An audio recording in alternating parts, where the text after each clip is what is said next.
ladies, gentlemen. How we doing, guys? Doing good? Good. Great.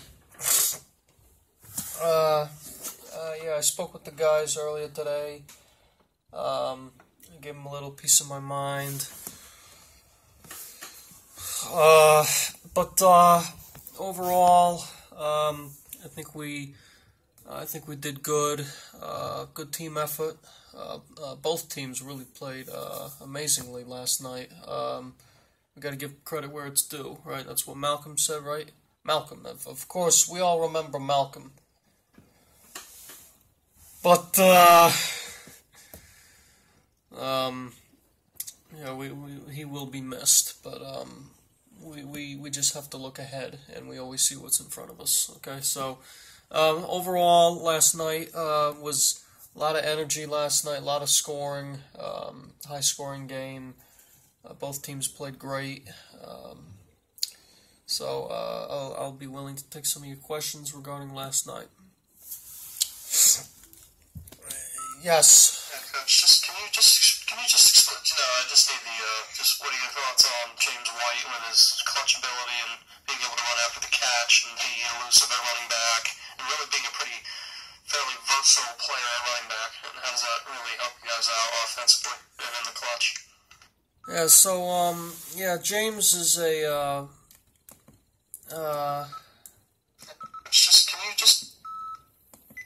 Okay, James is a great running back.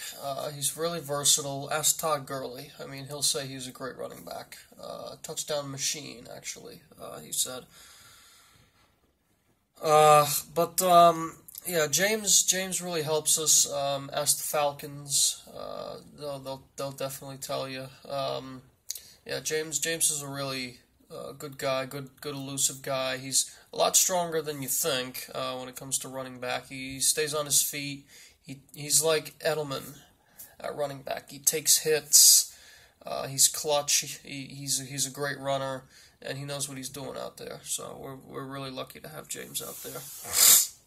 Next question.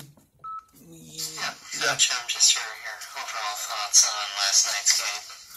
Yeah, just like I said in the beginning, I don't know if you were here or not, it was literally like 10 seconds ago. Yeah, both teams played great. A lot of energy and a lot of scoring, and hopefully we can duplicate this next week against Chicago. That'll be another tough game, and then it's just back to normal with the Jets and the Bills and everyone else and the Dolphins, but the team we got to worry about is the Dolphins, really. But they beat the Bears, so we got to worry about the Dolphins. But we got the Packers and Vikings. Those are really our two only toughest games, and then Chicago after today. So 3 big games coming up. I think Green Bay, is a home game. Chicago's in Chicago, I think. I don't know. I gotta check the schedule, but overall, good game from everybody. We played hard, and we were able to do more. So it was a good game. Good game from everybody. Could you really explain the improvement of what Dante Hightower has given you as far as the pass rush and the presence in the last scrimmage? Yeah, Dante helps us. Dante's he's good. He's at his best when you need him the most. In the Super Bowl, he made that strip sack. In the other Super Bowl, 49, he made that key tackle to take down Marshawn Lynch at the goal line, and then something happened.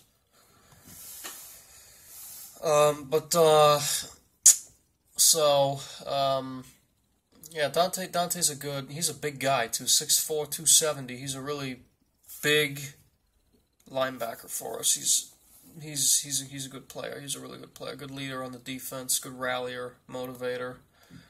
Yeah, he helps us a lot on defense. So that's. Coach, can you explain that play with Chris Hogan down on the right side and Tom just threw it up to him, and Chris still was able to make the catch despite having a PI on the defense? Yeah, I mean, Tom, Chris wasn't the first read, but he was the best option. So for Chris being able to make that catch in the big moment in the last 2 minutes of the game, that helped us a lot. It helped us gain a good field position, and he got the PI as well and still held on because his arm was literally being pulled down, so he couldn't go up and get it. So he had to wait for the ball to fall into his hands and then secure it like this. So that took a lot of concentration for that, and able to do it throughout a penalty. That's even better. So yeah, that was a great catch, great play, good throw by Tom, good placement, and then Chris just held on to it. So it was a good play. It was a good catch. Hey, Coach. Just your thoughts on Josh Gordon's performance overall. Yeah, Josh made some good plays for us, slants. He almost had that touchdown catch on the fade route. He got whacked a little bit, but he was on the sideline for a little bit, but he came back out there and he did what he needed to do. So yeah, Josh has helped us a lot. He's learned quite a bit. It's not hard for him either, so that's even better. And he's going to be a good weapon for us come playoff time, definitely. Once Tom and him get on the same page, it's game over. All right, next question. Just what did you think of just the overall situational football in the last 2-3 minutes, and just playing good complementary ball and just having good time management and just common sense, play calling, etc. Yeah, Josh does a good job calling the plays offensively, and Brian's been trying really hard with the defense, and I think he's doing okay. He's making progress. He's not a defensive coordinator officially, but he was a linebacker in college, and he knows what he's doing. So I trust him. Bill trusts him. Josh trusts him. Robert trusts him, even Dante trusts him, Scar, we all remember Scar, right? Scar trusts him, I do, Bill does, Josh does, Robert, everybody, Tom, Dante, Devin, we all trust him, so he's been our linebackers coach for quite a while, so, and then Brendan with the defensive line, Brendan Daly, he's our defensive line coach, and Brendan does a really good job of working together with the linebackers coach, with Brian, and blitzing, penetration, gap shooting, all that other kind of stuff, and so I think Josh does a really good job offensively, along with Dante on the offensive line, and then of course we have Tom, and he knows what he's doing. He always knows what he's doing. So unless if it's against the Eagles. All right, next question. Coach, what did you think of the Chiefs' overall performance along with the explosive offense? Yeah, Chiefs. Andy does a really good job over there in KC, and I have no doubt that we're going to see this team again in the playoffs. I mean, this is just the beginning, this game, and to tell you how close it was, imagine what it's going to be like come playoff time. There's no doubt in my mind that we're going to see this team again.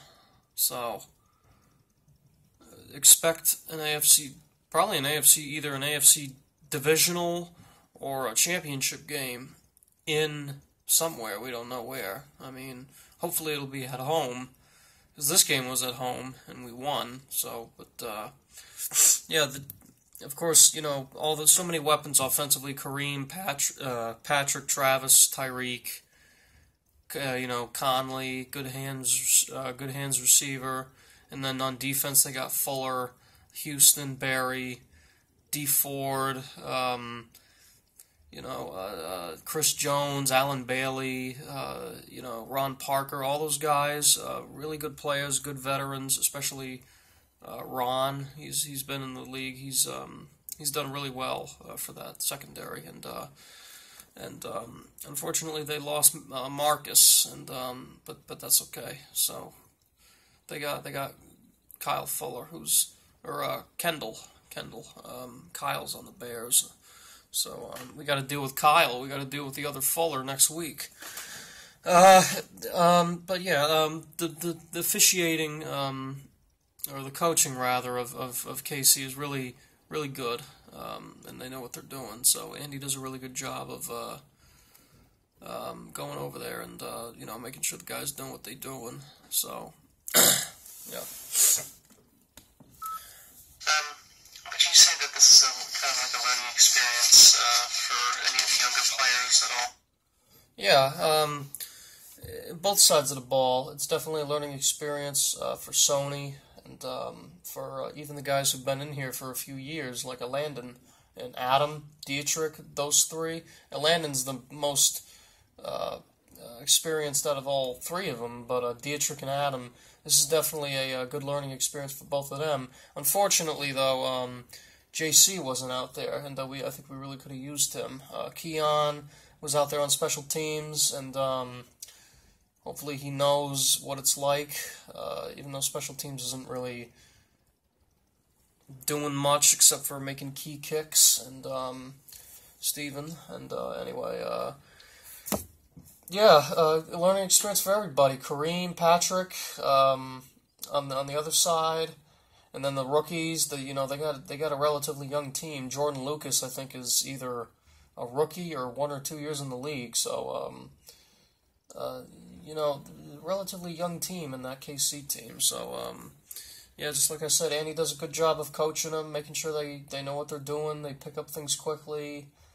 They're organized and they know what they're doing, so they're a good team.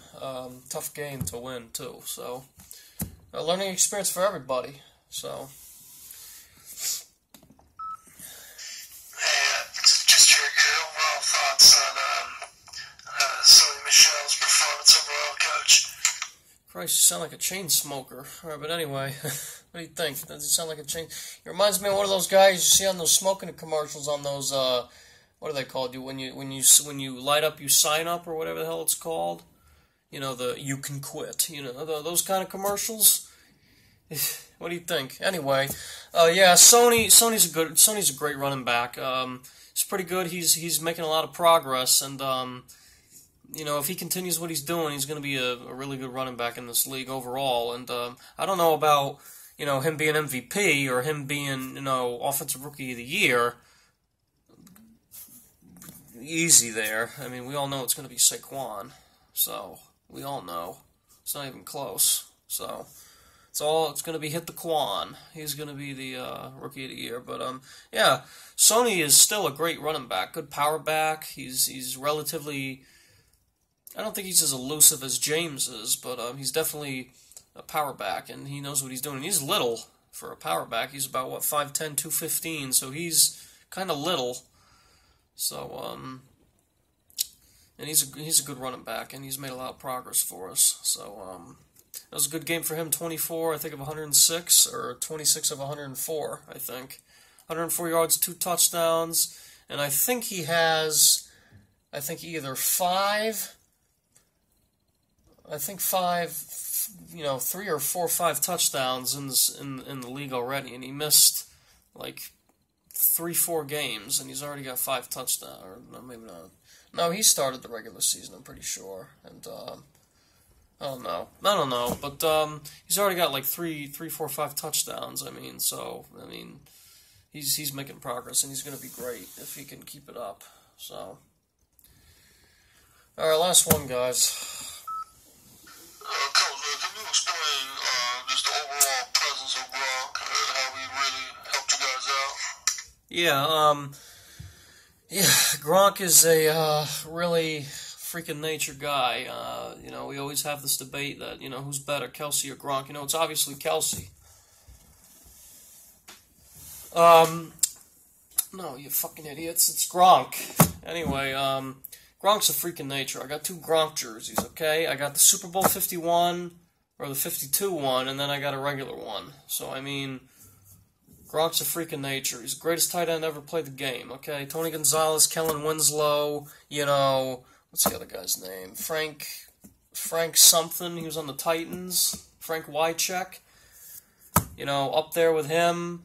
Kellen Winslow, Jordan Reed, Walker, All these guys. So, but Tony Gonzalez. But we all know Gronk's is, and of course, may he rest in peace, Aaron Hernandez. But yeah, we all know that Gronk is the best tight end in the league. Chris Carter said it's him, and then it's Kelsey, which I agree with. Look, Kelsey's a great tight end. Is he the greatest tight end? He's not. Is he the best tight end in the league right now? He's not. I still believe Rob Gronkowski is, and it's fairly evident. He has more touchdowns than Amendola and Edelman put together in their careers. Probably. So, yeah, Gronk is a freak of nature. That's all I'm going to say about that. So, alright, we good? Alright, thank you guys. Thank you. We're on to Chicago. On to the little Cubs. Alright. By the way, the Chiefs got demoted. What do you think? A bunch of privates. Actually, rather, seaman apprentices now. But yeah, the Chiefs got demoted. I don't know if you noticed. Thank you guys.